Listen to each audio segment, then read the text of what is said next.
English with deck. Alright. Where is it? It was here a minute ago. It must be here. It must be under. Oh, is it here? No. Where did I put it? It must be somewhere.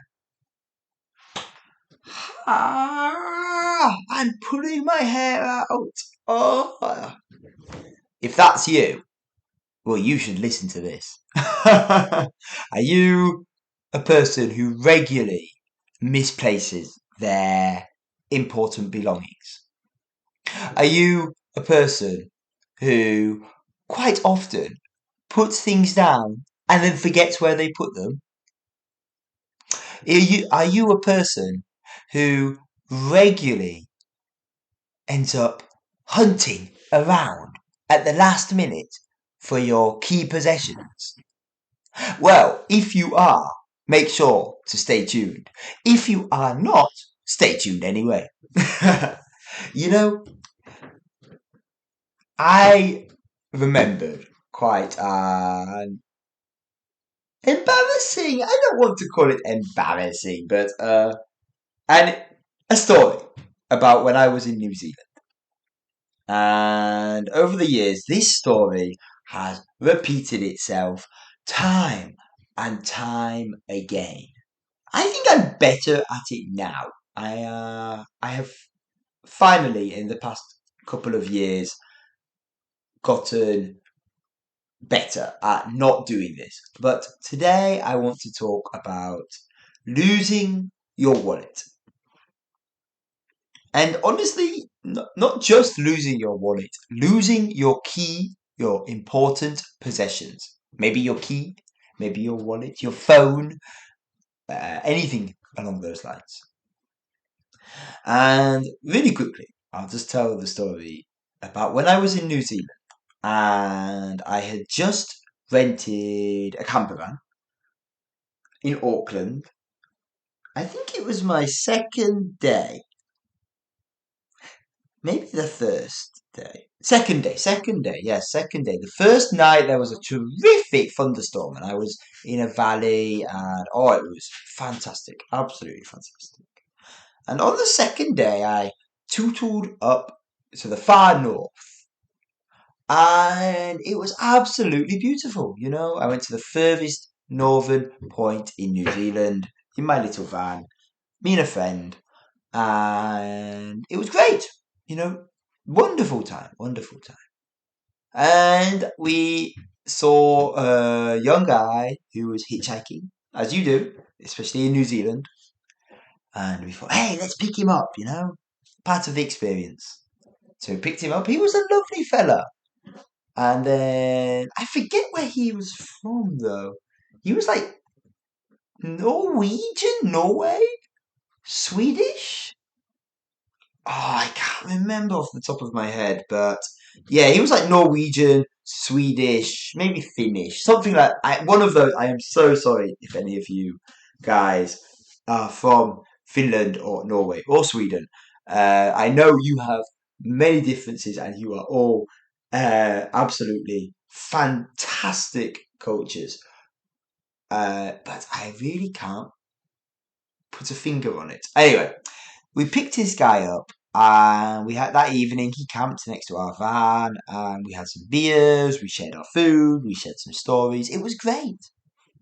And then the next day we parted ways. And on the way, after parting ways, me and my friend, I think we stopped to grab a coffee somewhere and it's not here. Where is it? I went into panic mode. I was like, where's my wallet? I couldn't find it. I was like, nah, it must be somewhere. But it wasn't. And I was searching everywhere. I went through my bags. And the day went on. We went on throughout our day, with our day, sorry. We went to our main sightseeing spot that morning. Around lunchtime, we came back to the campground, searched there, nothing. I was like, that guy can't have taken it, surely. He wasn't that kind of person. No, no. And at that point, I'm thinking, what should I cancel first? And I've got so many cards I need to cancel, etc.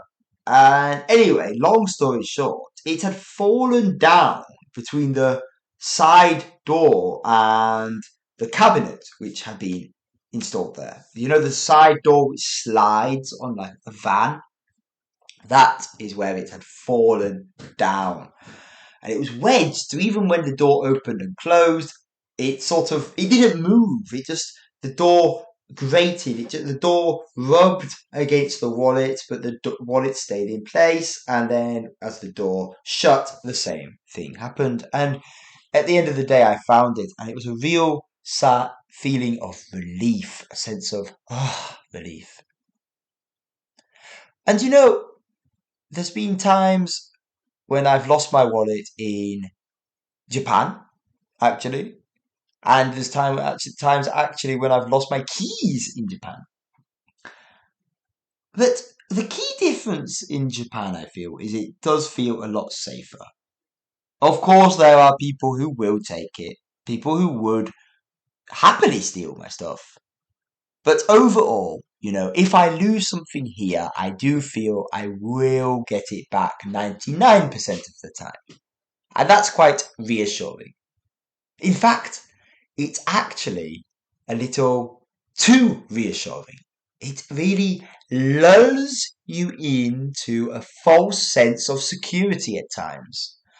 And I think now I've been here for a little while, when I do go back to the UK, I really need to be careful and aware of, well, my belongings. Just because, for example, here I go for a coffee, then I need to go to the toilet. I can leave my bag and stuff on the table, and it will 19, of course, nothing is perfectly sure, nothing is 100%, but it will 99% of the time be there when I get back. And even to a degree, I could drop my phone and I'd probably get it either at the same spot or it would be handed in nearby. And, if I compare the feeling I have these days when I drop a possession or lose a possession, and I compare that to the past in England, in Australia, etc., in New Zealand, and the feeling of panic is very different. The feeling of uselessness is very different. It's very interesting, actually. But, of course, as I mentioned at the start, lessons learned. Because at the end of the day, whether or not you are living in a safe neighborhood, a safe location, losing your possessions is a pain in the neck. It's annoying as heck. So, my lessons that I have learned, well, one of them is definitely have a designated spot for wallet, keys, sunglasses, etc. If it's not in that spot, well, it's in the wrong spot, sort of thing. And another key point I have learned is definitely pay attention to where you're putting them in your pockets when you leave a location. And thirdly, now this is a bit overkill, but it never hurts. Whenever I stand up after sitting down, whether it's on a park bench, in a cafe, on a boat, on a train, you name it, I check the seating area. And even if I am rushing, my life depends on it, I always try to make sure I check the seating area. And that has saved my bacon so many times. Oh yeah. And here are today's 4 key phrases. Okay. Number 1, I'm in trouble. I'm in trouble. Number 2, I can't find my wallet. Oh, I can't find my wallet. 3, what do I do now? What do I do now? 4, luckily it turned up. Oh, luckily it turned up. And in a couple of sentences, hey, are you at the movie theater already? Oh, I'm so sorry. You're never going to believe this, but I'm in real trouble. I got off the train and I can't find my wallet. What do I do now? Okay, I'll call the. Oh, okay, I'll call the next train station on my phone. Oh, I can just ask the train station staff here, and they can sort that for me. Okay, I'll speak to them now and let you know. 5 minutes later.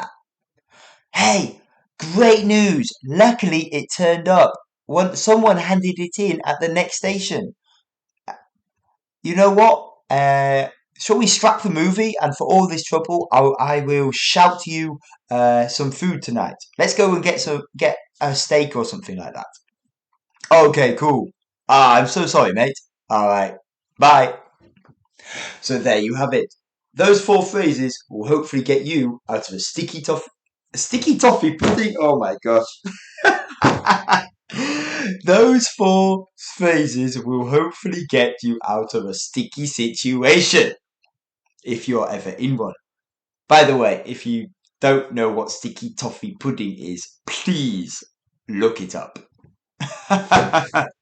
Okay, right. I need to make sure the kids are okay as they are sleeping, check on the wife as she is working downstairs, and I will see you guys in the next one. Bye now.